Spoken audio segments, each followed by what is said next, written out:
तो आज का क्वेश्चन है आपके लिए, आपको बताना है कि which 5 year plan recognised human development as the core of all development efforts.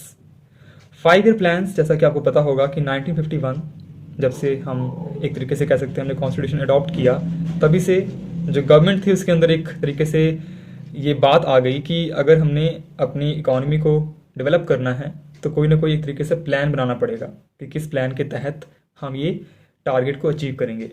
तो उन्होंने ये जो 5 ईयर प्लान का एक तरीका था वो निकाला, और 1951 से हर साल 5 साल के लिए जो 5 ईयर प्लान्स हैं वो बनते थे, पर 2015 के अंदर इसकी समाप्ति हो गई, क्योंकि जो प्लान बनते थे वो बनते थे प्लानिंग कमीशन के द्वारा, एक बॉडी थी। पर 2015 में नीति आयोग बन गई, वही प्लानिंग कमीशन का नाम चेंज करके उसको नीति आयोग बना दिया गया।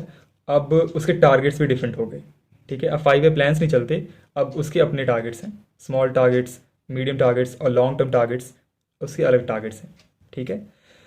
उसी के तहत बहुत सारे प्लान्स आए, और उनमें से एक प्लान जो 5 ईयर प्लान था उसका मेन मोटिव था कि जो ह्यूमन डेवलपमेंट है, ठीक है, उसको सेंटर में रखकर बाकी सारी डेवलपमेंट्स हों, ठीक है, उसको सेक्रीफाइस ना किया जाए, उसको सेंटर माना जाए, उसके इर्द गिर्द सारी डेवलपमेंट्स घूमें, ठीक है। तो आपको बताना है कि वो कौन सा प्लान था जिसके अंदर ये बात कही गई थी, क्योंकि बहुत सारे प्लान्स हैं जिसमें कि पहले प्लान में कहा गया कि हमें एग्रीकल्चर को प्रमोट करना है ना, किसी में कहा गया कि हमें इंडस्ट्री को प्रमोट करना है। वैसे ही एक प्लान ऐसा था जिसमें कहा गया कि हमें ह्यूमन डेवलपमेंट को प्रमोट करना है, हमें ह्यूमन डेवलपमेंट पे फोकस करना है, ठीक है। अगर आपको पता है कि कौन सा वो प्लान था तो कमेंट करिए, अदरवाइज कल इसके बारे में डिटेल में बात होगी कि कितने प्लान्स आए और क्या क्या उनका कंटेंट था, ठीक है।